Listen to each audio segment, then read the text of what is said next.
So you have been, if you've been following and been with me on this discussion and journey since April and this big shift that happened in April, this big upgrade, this big awakening, then you know that April was the big awakening. May, get my months. May was about sitting in that energy and expanding with that energy, learning about that energy, that upgraded energy. As the planet has changed, so have we. Then June was about next levels with that new energy. So as we're coming and wrapping up June, so is that phase, that growth phase, that next piece that if you've been looking for it, it has been there in signs, either repeated numbers, animal signs, intuitive guidance into specific locations. I've been having many of these. And what I'm observing is that this is showing us that they're wrapping up, they're putting in those finishing touches for this last segment of growth that we've come into. So how do we embrace and move into this now? It's by really connecting and trusting that heart center of us. And I've been talking about shifting from having to think things through, leading with our minds, to really leading with the heart. And what does that look like? How do I lead with my heart is what I'm getting asked. It will look different ways, feel different ways, because you and I and everybody that's joining me and experiencing these shifts, we're individuals. But here's some common things and principles that can guide us. One is look for your way. Principle one is don't look over at what's working for your neighbor and think, okay, wait for that for you. Look and go, okay, heart, I give you permission to lead. So really, step one is know that you have an intuition. Step two is give your heart permission to lead you.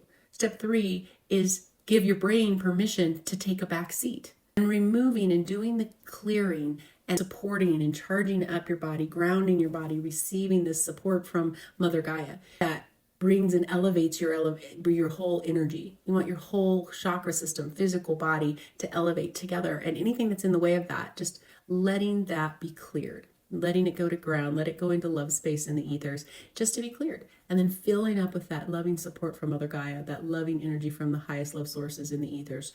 Why? Because then we can really sit into that heart and then go, heart, I give you permission to lead me. And then go with what comes. Go with what comes, the first thing in your mind. First thing you understand.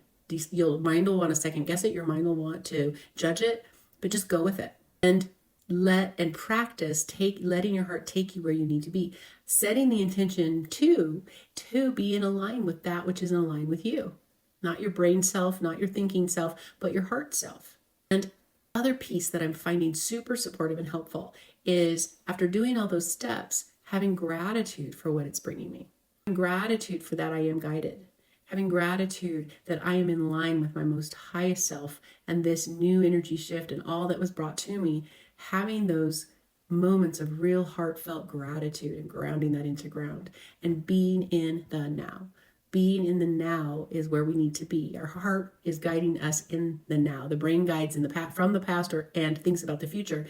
The heart is guiding us from the now, and it's feeling that energy that is in line with us, and it's getting us in line with it so that we're manifesting quicker, creating quicker, moving in through our purpose work quicker, and actually really on time.